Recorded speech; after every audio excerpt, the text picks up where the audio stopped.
What's going on, everybody? My name is Ben and welcome back to the bench for a brand new project here on Ben Builds. Today we are going to be jumping into a group build hosted by HobbyLink International. This is for the 2023 Korean War group build, and I've actually built a couple of Korean War era fighters. We built a Saber and also a MiG, so I decided for this group build we're going to come in and do something a little bit different, and we have decided to pick this right here. This is an Airfix 1/48 scale Supermarine Seafire. This is the FR-46-47 version, so this is actually very interesting with the counter-rotating propellers. It's one of the last of the Seafires to ever see combat. We're going to be building the FR-47, which is the version that actually saw combat in the early days of the Korean War. So I thought we'd go ahead and do a quick unboxing, show you guys some of the plastics, talk a little bit about what we have here in the kit, some of the goodies and extras, and then we'll go ahead and next episode jump in and start having some fun. So let's go ahead and dive on in here and talk a little bit about the plastics.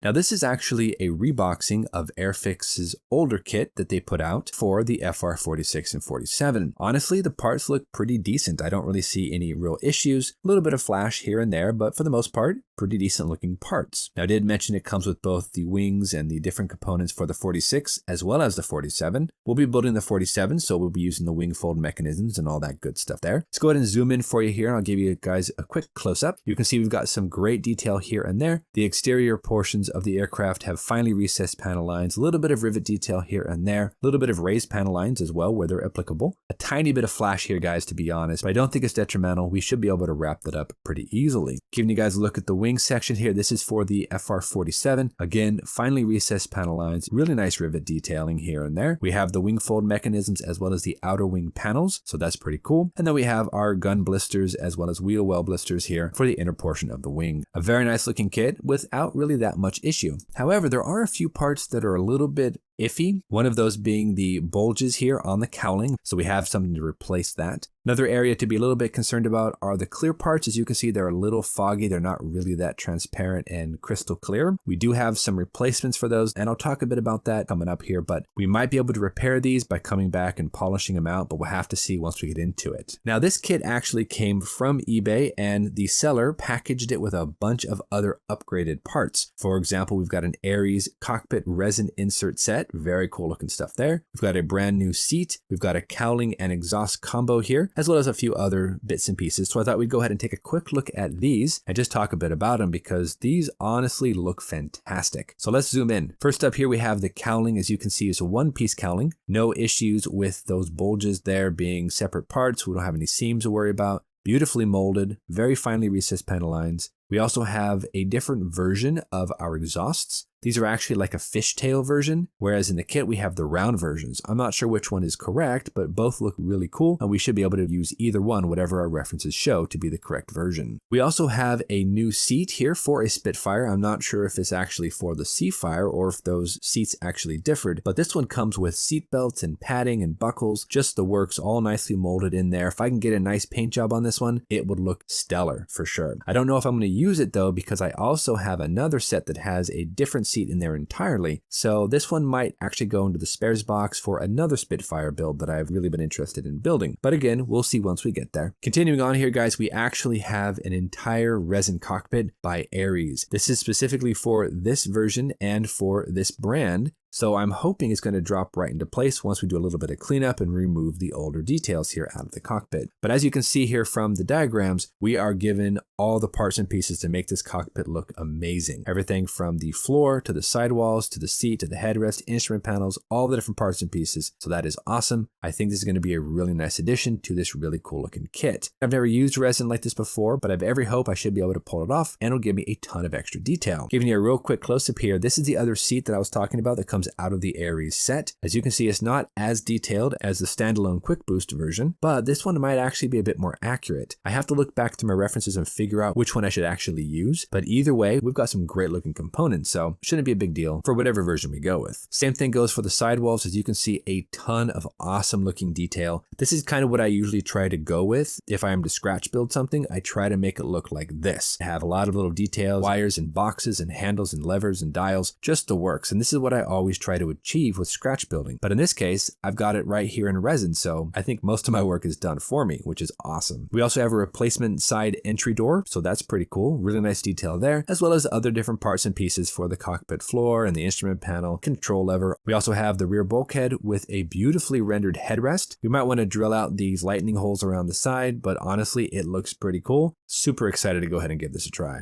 Now, I had mentioned that we had some replacements here for the canopy, and this is actually the Squadron set of crystal clear canopies, and we're actually given 2 vacuum formed replacements. As you can see, they are much thinner, beautifully clear, but the only issue is they're vacuum formed, and I never have been very successful at cutting these off of the actual sprue. So I might go ahead and go with these if I can't polish up the existing kit canopy. Either way though, we have options. We can either use these or we can try to polish out the kit version and see what we have with that. You never know. Either way, beautiful looking parts. And lastly, we have a set of masks. I've actually never used them before, but they look pretty good. They are a bit more of a vinyl material. I don't know if I'll need the masks, but I have them just in case, so we might as well just give them a shot, see how we do. Now, looking over at the instructions here, guys, you will notice that these are not as well detailed as the newer Airfix kits. That's okay. Everything here looks to be pretty decent and it's pretty detailed. So I think we're going to be just fine with these versions. Now, in terms of markings and schemes here, guys, we have 2 different ones we can use. This one right here, this is the one we're going to be building. This is the FR47 version. As you can see, it's got that really cool sky color over the extra dark sea gray on the very top of the aircraft. You will notice we have some identification bands in white and black alternating stripes here on the wings. Otherwise, it would have had the rondel right there, so it looks like this was over painted. So that might be interesting to go ahead and try to represent. But otherwise, it looks like a really striking camouflage version, and I think it's going to be super fun to paint. Now, the other version we have is all over gray up on top with the sky underneath, and we got some cool little yellow rudders and yellow nose cone and all that. But this is actually from the late 40s, and we want to go ahead and go with the one here for the Korean War, which is the 50s. So that's what we're going to go ahead and do. Should be fun. So anyone who's been watching my channel for the last couple of years knows that I love a good reference book. No matter what I'm building, be it, a sci-fi model kit or an aircraft model kit, tank model kit, doesn't matter. Whatever I like to build here on the bench, I usually try to find a good reference source that I can pull information and pictures and just really learn a bit more about the subject. Now, for our first book, you will have already seen this on the bench before. This is on the Griffin engine Spitfires and Seafires, and it's an awesome book, guys. I've actually used it before when I was building that Spitfire along with Joe. This gives us a lot of awesome pictures and diagrams, a little bit of history here and there. It's got a ton of information, and I think it's going to be a huge help here on this particular build.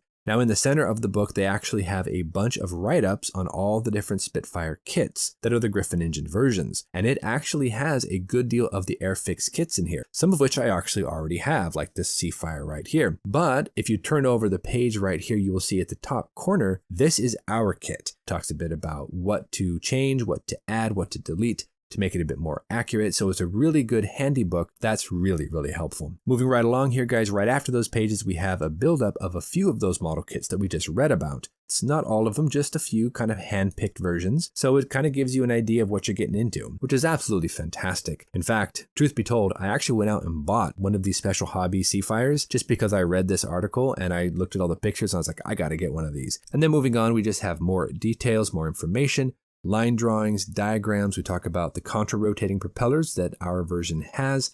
It's just a great wealth of knowledge. A little pricey, but I think it's well worth it. But of course, that's not the only reference. I have several ebooks that also cover the Seafire. This one in particular right here, I think would be a great version to actually get a hard copy of. So you can see it goes through the different marks and makes of the Griffin-powered Seafires, and it also covers the exact plane that I'm going to be building, so that is super helpful. Now, to be honest, I actually prefer having a tangible hard copy in front of me, but one of the nice things about the ebook that you really can't get out of a hard copy is you can zoom in on the ebook. You can get right into the detail. Now, you could use a magnifying glass here on a regular book, but to be honest, it's kind of more convenient just to go ahead and swipe your fingers, zoom into an area, scroll around a little bit, and get some information. In fact, if you scroll all the way to the bottom here, you will see this picture right here. Let me see if I can get it without the glare on it. There we go. This is the actual aircraft that I'm going to be building, and it shows you 2 different versions from 2 different times. If you zoom in, you will notice, looks to be, they overpainted the rondel. I'm not really 100% certain, I got to study it a bit more, but this is one of the reasons why I like ebooks, is you can zoom in super